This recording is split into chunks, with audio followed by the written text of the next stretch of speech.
Bonjour à tous, le coup de cœur du dernier Festival de Cannes sort sur vos écrans.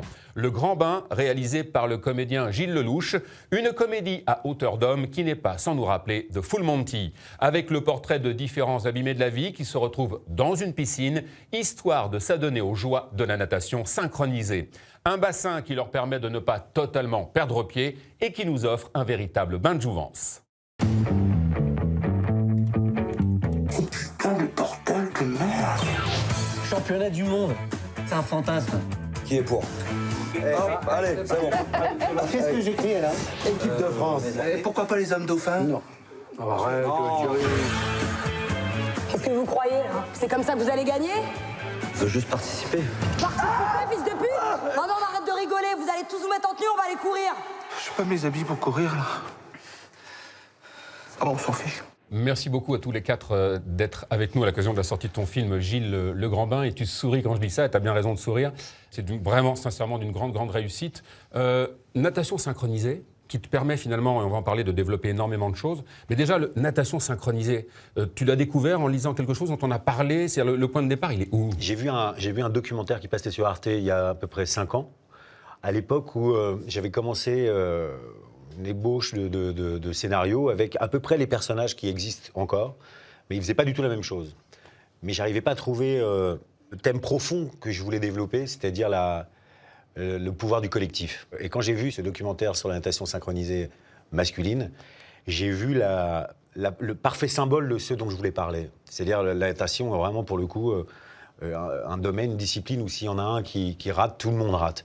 Et puis il y avait cette chaîne humaine qui s'opère, où on prend nos poignets, où on prend nos chevilles, voilà, c'est vraiment... Tous ensemble. Tous ensemble, Ouais. voilà.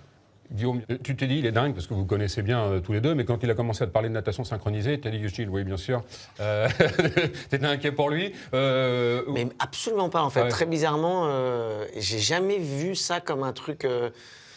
alors que c'est vrai que c'est quand même assez absurde au départ, mais c'est un prétexte aussi, la natation synchronisée. Alors c'est sûr que c'est absurde et ça amène ce décalage dans lequel il excelle, mais il y avait aussi, je crois aussi, un prétexte à réunir des hommes dans un vestiaire et se mettre à nu pour le coup et d'être dans une sorte de thérapie de groupe et à pouvoir se dire les choses. Et moi, c'est tout ça que je trouvais hyper intéressant dans le projet.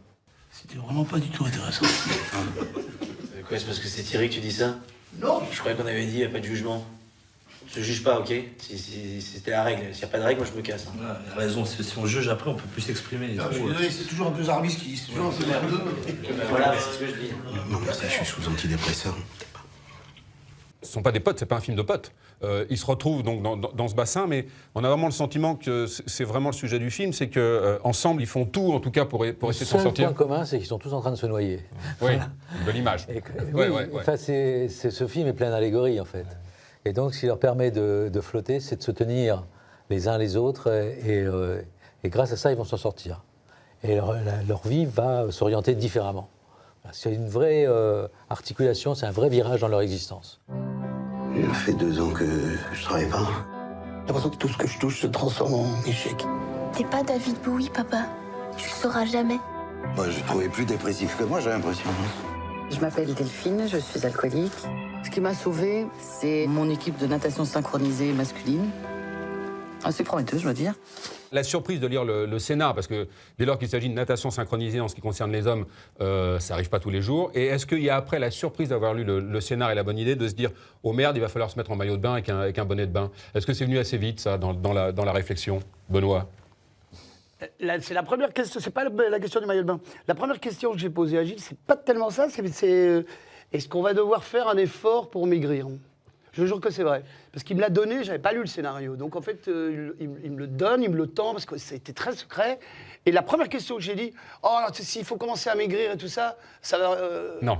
Non. Alors il nous a dit, non, surtout, vous touchez pas à vos corps, à vos corps avant les entraînements, proprement dit. Au contraire, plus vous avez du bide, mieux c'est pour nous. Ouais, plus c'est crédible, entre guillemets. Quoi. Voilà, En tout cas, parce plus que il y a c'est de la pas des mecs véracité. avec des Et super... mieux on flotte, en plus. Pardon? Et mieux on flotte. Et mieux on flotte. Ouais. Moi, c'est plutôt ça. Après, je laisse répondre les autres. C'est pareil, hein. C'est la première question que j'ai posée. Il faut mettre maillot, déjà avec le gabarit que j'ai. C'est pas terrible, en fait. Oui, et en même temps, il en a besoin pour le personnage que tu Oui, incarnes, c'est important. Ouais, après, j'ai accepté. Mais il ne savait pas nager, vous savez qu'il ne savait pas nager? Ah, tu savais pas nager en plus? Non, pas nager. il est arrivé, il ne savait pas nager. Bah non. Pointe de pied. Pied au centre. Qu'est-ce que tu fous là, Maniche? Rejoins-les, pied au centre. Godi. Bon, c'est de la merde.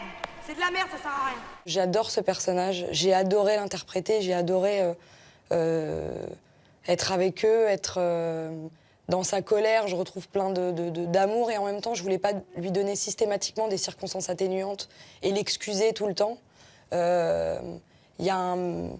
C'est une espèce de boule colérique, mais de boule d'amour et de frustration.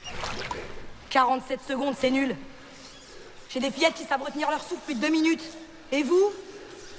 Sans pilier, pas de portée, pas de rosace, pas de spectacle, pas de championnat. Alors à partir de maintenant, on arrête de respirer.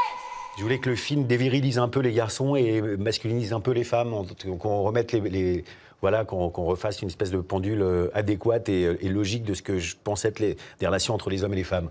Dans une période qui est un petit peu trouble en ce moment, je trouve que c'est rendre grâce et aux hommes et aux femmes que de les voir s'entretenir comme ça, en fait.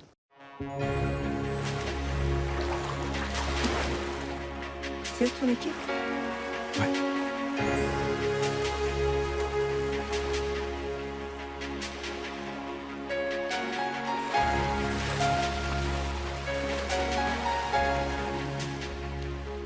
Tu joues un rôle incroyable de cette femme qui malgré tout, essaie de garder le cap, quoi. Ouais, elle accepte ce qui est la chose la plus difficile, je crois, dans la vie, c'est accepter. Elle accepte que son mari soit malade. C'est une maladie, la dépression, qu'il ne soit pas performant, que son corps soit déglingué par les médocs. Elle attend. Elle lui accorde ce temps de non-performance. On vit dans un monde dans lequel c'est difficile de ne pas être performant et c'est difficile de ne pas se justifier tout le temps de ce qu'on ne fabrique pas, de ce qu'on ne produit pas, tout ça. Et elle, c'est pour ça c'est une héroïne. Je pense que dans la vraie vie, il y en a plein. Moi, je ne suis pas dans cette catégorie-là, mais elle patiente. C'est assez beau. Elle l'accompagne, elle patiente, mais elle porte tout ça à bout de bras quand même, je veux dire, aussi, quoi. Ouais, alors que les femmes portent les familles à bout de bras, je veux dire, excusez-moi, mais ça, par contre, c'est d'une banalité ça arrive tous les jours à peu près partout. Voilà.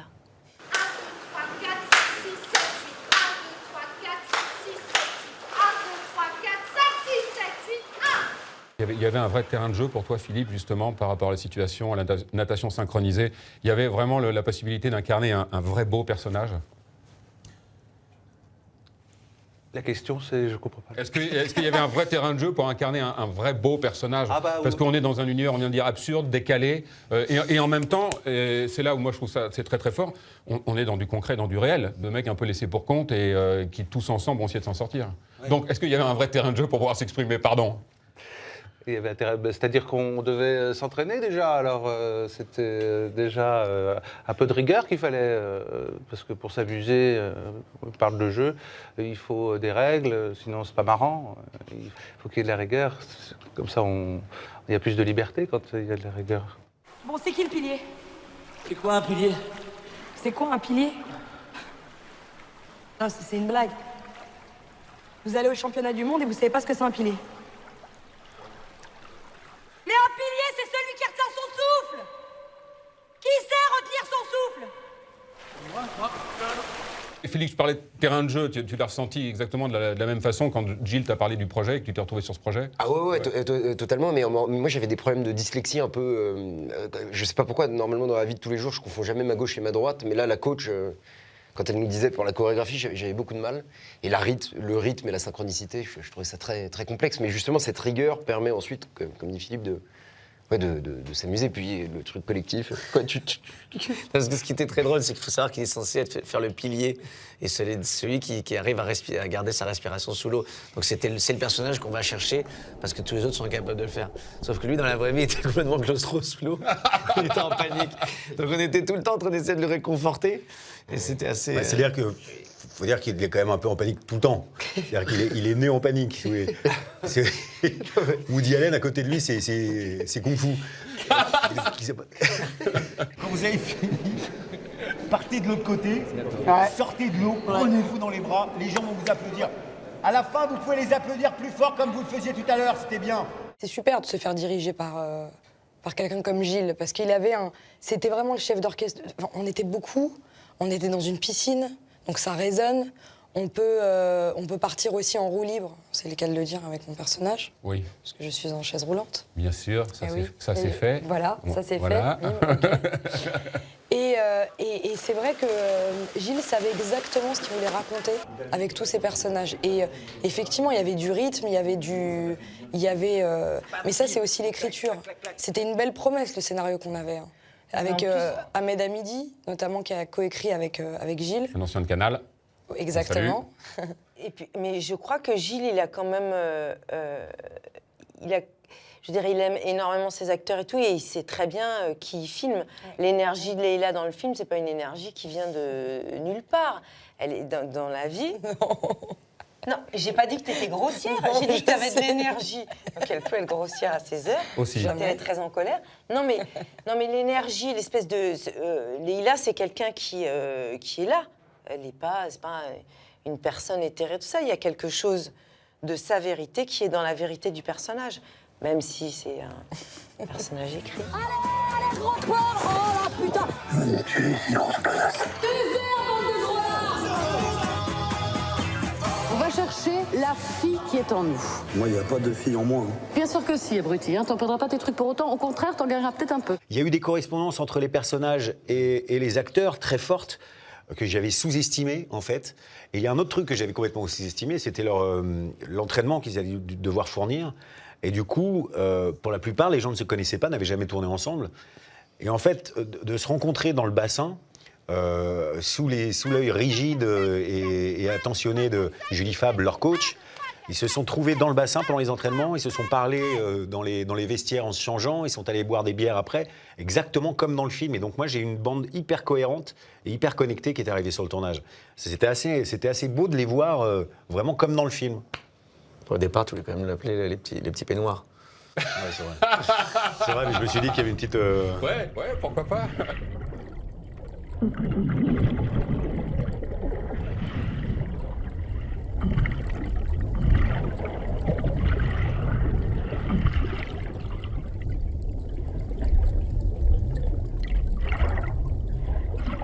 Je vous assure que la première fois qu'on a fait une figure tous ensemble devant le public, et alors qu'on était censé faire une figure de merde, hein, mais c'est la première fois même, une figure de merde, c'est la première fois qu'on la réussissait tous ensemble. Sinon, on la recommence. Il faut toujours tout...